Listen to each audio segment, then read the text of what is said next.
Hello friends, आज मैं फार्माकोथेरेपेटिक्स का एक नया चैप्टर लेके आई हूँ, गैस्ट्रोइंटेस्टाइनल सिस्टम डिसऑर्डर। इसका एक टॉपिक है गैस्ट्रो इसोफेजियल रिफ्लक्स डिजीज, जिसको हम GERD जर्ड के नाम से भी जानते हैं। तो चलिए इसकी डेफिनेशन कर लेते हैं फटाफट। तो GERD GERD is a condition in which gastric acid और stomach acid moves up into the esophageal and irritates the esophagus lining। इसमें क्या कह रहा है कि जर्ड एक ऐसी कंडीशन है जो कि गैस्ट्रिक एसिड जो हमारे स्टमक में प्रेजेंट होता है वो मूव्स अप करता है, मतलब वो ऊपर की तरफ आता है ईसोफेगस की तरफ, जिससे कि हमारा ईसोफेगस की जो लाइनिंग होती है वो इरिटेट्स होती है और जैसे खट्टी डकारे कहते हैं, खट्टी डकारे आना या फिर हार्ट बर्न होना, इस टाइप की कंडीशन होती है। तो इसकी एक छोटी सी डायग्राम की हेल्प से हम इसको समझ लेते हैं कि ये कैसे अ, मतलब कैसे रिफ्लक्स होता है एसिड। ठीक है, तो देखिए ये डायग्राम लिया है मैंने। इसमें देखिए ये एक डायग्राम है, ये स्टमक का डायग्राम है। यहाँ पर प्रेजेंट होता है LES, लोअर इसोफेजियल स्पिंक्टर। ठीक है, और ये है HCL है। ठीक है, क्या नाम है, और ये स्टमक है, ये है स्टमक, ये है डायाफ्राम। डायाफ्राम क्या होता है, एक मस्कुलर स्ट्रक्चर होता है जो कि हमारी ब्रीथिंग में हेल्प करता है। यहीं पर प्रेजेंट होता है एक हमारा लोअर इसोफेजियल स्पिंक्टर, और ये है इसोफेगस। ठीक है, इसोफेगस जिसको आहार नलिका भी बोलते हैं। तो फ्रेंड्स देखते हैं ये मतलब किस तरह से ये रिफ्लक्स होता है, एसिड हमारा स्टमक में किस तरह से रिफ्लक्स होता है। ठीक है, देखिए ये स्टमक है, यहाँ पे HCL प्रेजेंट है। ठीक है, ये किस तरह से स्पिंक्टर जो है LES, लोअर स्पिंक्टर यहाँ से ओपन हो चुका है, जिससे कि HCL वापस इसोफेगस में जा रहा है। ठीक है, यहाँ पर भी देखिए इस डायग्राम में भी एसिड रिफ्लक्स दिखाया गया कि एसिड कैसे रिफ्लक्स हो रहा है, ये ऊपर की तरफ HCL जा रहा है। क्यों? क्योंकि जो लोअर स्पिंक्टर होता है वो ओपन हो जाता है, रिलैक्स हो जाता है, जिसकी वजह से ये HCL इसोफेगस की तरफ जा रहा है। ठीक है फ्रेंड्स, अब देखते हैं इसकी एटियोलॉजी क्या होती है। एटियोलॉजी मीन्स क्या होती है, इसकी कॉजेज क्या क्या होते हैं। ठीक है, कॉजेज है इसके वीक ऑफ LES, जैसे अभी मैंने बताया कि लोअर इसोफेजियल स्पिंक्टर के लूज होने पे या वीक होने पर वो क्या करता है, HCL रिफ्लक्स करता है, एसिड को रिफ्लक्स करता है। और सम स्पाइसी फूड जब हम या ज़्यादा ही तला भुना या मसालेदार खाना खा लेते हैं, इसकी वजह से भी एसिड ज़्यादा बनता है, जिससे कि एसिड रिफ्लक्स की प्रॉब्लम क्रिएट होती है। ओबेसिटी, ओबेसिटी की स्पेलिंग यहाँ से देख लेना। यहाँ ओबेसिटी मोटापा, मोटापे की वजह से भी ये प्रॉब्लम क्रिएट होती है। सम मेडिकेशंस लाइक, कुछ दवाएं जिनकी वजह से एसिड रिफ्लक्स होता है, जैसे कि एंटी अस्थमेटिक दवाई, अस्थमा के पेशेंट जो दवाइयाँ लेते हैं उसकी वजह से भी एसिड रिफ्लक्स होता है। हाई BP मेडिसिन और पेन किलर्स लेने की वजह से भी ये प्रॉब्लम क्रिएट होती है।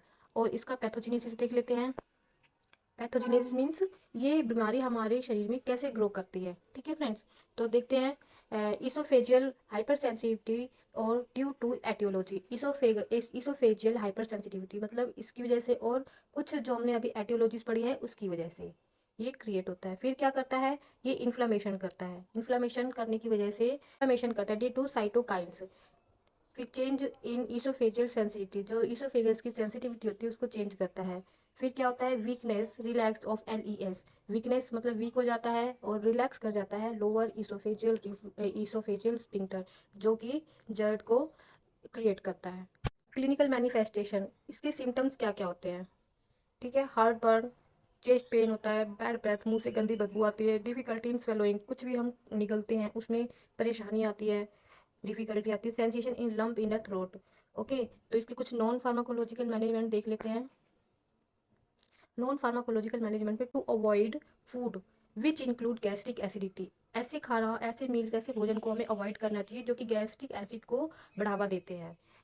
और कुछ पेय पदार्थ मतलब बेवरेजेस भी होते हैं जो कि एसिड रिफ्लक्स की कंडीशन को क्रिएट करते हैं, जैसे और कुछ जैसे चीज़ें होती है, चॉकलेट हो गया, अल्कोहल, पेपरमिंट, कैफीन, ये इन सब का भी सेवन बंद कर देना चाहिए।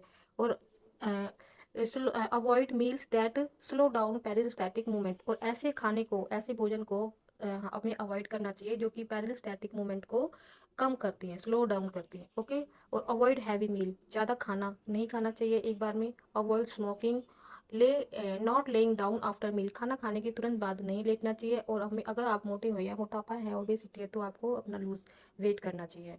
ठीक है, अपने वजन को कम करना चाहिए। फार्माकोलॉजिकल मैनेजमेंट में देख लेते हैं क्या क्या है। एंटासिड, एंटासिड्स क्या होते हैं, एसिड न्यूट्रलाइजर्स होते हैं। अगर एसिड ज़्यादा बनता है तो ये प्रॉब्लम ज़्यादा क्रिएट होती है, इसलिए हम एंटासिड का यूज़ करते हैं जो कि एसिड को न्यूट्रलाइज करता है। जैसे कि एग्जांपल देख लेते हैं, aluminium hydroxide, magnesium carbonate, sodium bicarbonate and calcium carbonate.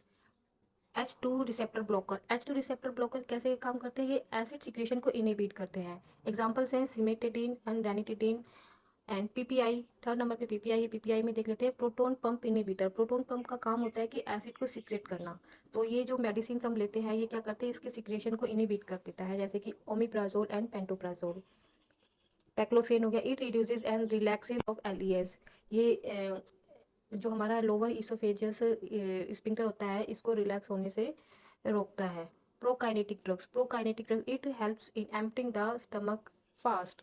मतलब प्रोकाइनेटिक ऐसी मेडिसिन होती है जो कि हमारे स्टमक को साफ करने में हेल्प करता है, जल्दी साफ करता है। प्रोकाइनेटिक ड्रग्स का यही काम होता है। एरिथ्रोमाइसिन ये एंटीबायोटिक है जो कि हेल्प करता है स्टमक को एम्प्टी करने में। ओके, तो फ्रेंड्स आपको मेरी ये वीडियो कैसी लगी प्लीज़ कमेंट में ज़रूर बताएं, और इन्फॉर्मेटिव वीडियो के लिए लाइक सब्सक्राइब एंड शेयर ज़रूर करें। And thank you.